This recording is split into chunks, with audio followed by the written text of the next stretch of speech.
নেতাকর্মীদের এই ঢল বিএনপির ৪৭তম প্রতিষ্ঠা বার্ষিকী উপলক্ষে দলের প্রতিষ্ঠাতা শহীদ প্রেসিডেন্ট জিয়াউর রহমানের সমাধিস্থলে। সকাল থেকেই রাজধানীর বিভিন্ন ওয়ার্ড থেকে নেতাকর্মীরা মিছিল নিয়ে শেরেবাংলা নগরের জিয়া উদ্যানে সমবেত হলে পুরো সমাধিস্থলে ব্যাপক জনসমাগম ঘটে। বিএনপি মহাসচিব মির্জা ফখরুল ইসলাম আলমগীরের নেতৃত্বে দলটির স্থায়ী কমিটি ও বিভিন্ন অঙ্গ সংগঠনের শীর্ষ নেতারা জিয়াউর রহমানের সমাধিতে ফুল দিয়ে শ্রদ্ধা জানান এবং ফাতেহা পাঠ করেন। পরে বিএনপি মহাসচিব বলেন, আগামী বছরের ফেব্রুয়ারিতে অনুষ্ঠিতব্য নির্বাচনে সরকারকে সর্বাত্মক সহযোগিতা করবেন তারা।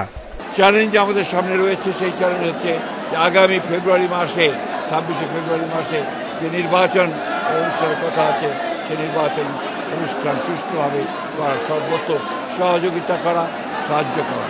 যে সংস্কার কমিশনগুলো, সেই সংস্কার কমিশন বিএনপি সর্বাত্মক সহযোগিতা করেছে এবং বিএনপির 31 দফা কর্মসূচি প্রবর্তনের মধ্যে দিয়ে বাংলাদেশের রাজনীতিতে সম্পূর্ণ আমূল একটি পরিবর্তন বা আনার ব্যবস্থা করেছে।